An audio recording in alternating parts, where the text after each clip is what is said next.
सर्व आयटी गँगचं पुन्हा एकदा स्वागत. आपल्या एज्युकेशनल यूट्यूब चॅनल टेक मॅथमध्ये मागच्या व्हिडिओमध्ये आपण बघितलं होतं जे काय आपला काउन्सिलिंग राऊंड आहे किंवा समुपदेशन फेरी आहे, या समुपदेशन फेरीची जी मार्क अटेंडन्स आहे ही मार्क अटेंडन्स कशी करायची होती. आज काय तारीख आहे तर आज आहे 24 ऑगस्ट. आज सर्व मुलांना जे मेसेज वगैरे आयट्याकडून जी काय माहिती असेल की कोणत्या आयट्यामध्ये तुम्हाला किती वाजता जायचं आहे आणि मुळात कोणत्या आयट्यामध्ये तुम्हाला पोचायचं आहे, तर ही सर्व जी माहिती आहे या माहितीचा तुम्हाला मेसेज आला असेल. जर मेसेज नसेल आला तर ते तुम्हाला तुमच्या प्रोफाईलवर लॉग इन करून बघून घ्यावं लागेल. एक गोष्ट यामध्ये महत्त्वाची आहे की ज्या आयट्यामध्ये तुम्हाला ज्या वेळेला ज्या तारखेला बोलवलं आहे त्याच तारखेला तुम्हाला तिथं हजर राहावं लागेल. दुसऱ्या कोणत्याही दिवशी तुम्ही हजर राहिले तर तुमचं जे ॲडमिशन आहे हे ॲडमिशन होणार नाही. ठीक आहे, आता बघूया आपण मेसेज नसेल आला तर प्रोफाईलवर तुमच्या लॉग इन करून कसं बघायचं आहे, किंवा मेसेज जरी आला असेल तरी तुम्ही प्रोफाईलवर लॉग इन करून कन्फर्म करू शकता. आता सर्वात पहिले आपल्याला काय करायचं आहे, नेटवर यायचं आणि ही जी आपली ऑफिशियल वेबसाईट आहे कोणती, DVT ॲडमिशन.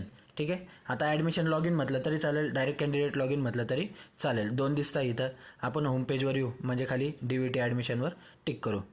यावर टिक केल्यानंतर इथं उजव्या कोपऱ्याला बघा वरती कॅन्डिडेट लॉग इन म्हटलं आहे, हे आपलं याचं होम पेज आहे ॲडमिशनचं, जे आतापर्यंत मी तुम्हाला बऱ्याच वेळा लॉग इन करून किंवा आपल्या प्रत्येक व्हिडिओमध्ये सांगितलेलं आहे. तर ह्या होम पेजवर आल्यानंतर वरती उजव्या बाजूला काय म्हटलं आहे त्यांनी, कॅन्डिडेट लॉग इन. ते कॅन्डिडेट लॉग इनवर आपल्याला काय करायचं आहे, टिक करायचं आहे. एक मिनटं, हे इथं तुम्हाला काही वेगवेगळी माहिती दिली, जर तुम्हाला डाउनलोड करायची असेल ती पण तुम्ही डाउनलोड करू शकता. ठीक आहे, तर हे इथं कॅन्डिडेट लॉग इनवर आपण टिक करणार. खाली काय म्हटलं आहे, रजिस्टर कॅन्डिडेट. तुम्ही ऑलरेडी रजिस्टर आहे त्यामुळे आपण रजिस्टर कॅन्डिडेटवर टिक करणार. ठीक आहे, यावर टिक केलं. आता इथं काय म्हटलं आहे, तुमचा जो रजिस्ट्रेशन नंबर आहे तो तुम्हाला इथं पुट करायचा आहे. ऑलरेडी तुम्ही 1-2 वेळा प्रोफाईल लॉग इन केले असेल त्यामुळे तुम्हाला सर्व माहिती असेल. तर इथं जो रजिस्ट्रेशन नंबर आहे हा आपण टाकणार आहे. त्यानंतर जो पासवर्ड आहे तो पण आपण इथं खाली पुट करणार आहे. आता मी इथं रजिस्ट्रेशन नंबर टाकतो आहे. हा एक विद्यार्थी आहे, त्याची जी मार्क अटेंडन्स आहे ही पण मीच लावलेली आहे. आपल्या मागच्या व्हिडिओमध्ये मी तुम्हाला लावून दाखवली होती. आता पासवर्ड जो आहे तर पासवर्ड आपण इथं पुट करणार आहे. पासवर्ड टाकल्यानंतर खाली त्यांनी काय म्हटलं आहे, आता जो कॅप्चा आहे म्हणजे जे लेटर दिलेलं आहे हे लेटर पण आपल्याला इथं पुट करायचे आहे. पुट केल्यानंतर लॉग इन करायचं. आता बघा लॉग इन केल्यावर सर्वांची प्रोफाईल अशीच दिसेल. हे जे 3-4 नंबरचं दिलं आहे ऑप्शन फॉर्म स्टेटस, कारण याच्यात ऑप्शन फॉर्म भरायचंच नाही आपल्याला. आता ॲडमिशन ॲक्टिव्हिटीजवर टिक केल्यानंतर सर्वात खाली एक ऑप्शन आहे बघा, institutes wise merit list counselling. इथं तुम्हाला तुमचा मेरिट नंबर पण बघायला भेटेल.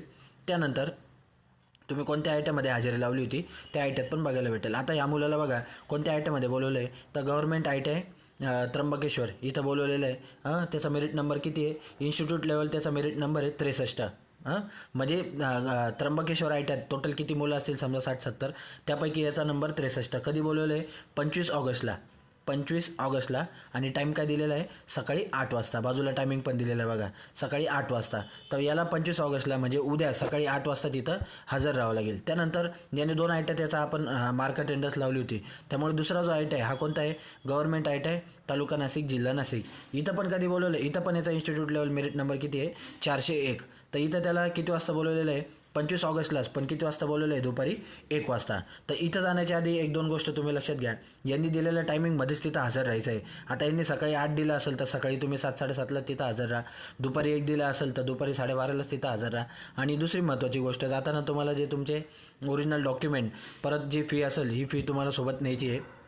आणि आणखी एक महत्त्वाची गोष्ट जी मी तुम्हाला आपल्या मागच्या व्हिडिओमध्ये सांगितली होती की जाण्याच्या आधी व्हॅकन्सी रिपोर्ट त्या आयट्याचा नक्की बघा की त्या आयट्यामध्ये रिक्त जागा किती आहे. त्यानुसारच तुम्हाला जो तुमचा मेरिट आहे या मेरिटचा तुम्हाला अंदाज येऊन जाईल, म्हणजे तुमचा नंबर लागेल की नाही याचा अंदाज तुम्हाला येऊन जाईल. समजा आता या मुलाचा किती होता मेरिट नंबर, समजा 63 होता. आता त्या आयट्यामध्ये जर 60-70 जागा रिकाम्या असतील तर त्या मुलाचा हमखास नंबर लागून जाईल. त्या आयट्यामध्ये 1-2 जागा रिकाम्या असतील तर याचा नंबर लागणं थोडंसं कसं राहील, मुश्किल राहील. त्यामुळे तुम्ही हे सर्व डिटेल बघूनच आणि दिलेल्या टायमावरच त्या आयट्यामध्ये तुम्ही काय करा, हजर राहा. ठीक आहे, तर उद्या जा सर्वांनी आणि त्या टायमात तिथे हजर राहा. तर भेटूया पुढच्या व्हिडिओमध्ये. या व्हिडिओमध्ये एवढंच. Thank you so much. थँक्यू.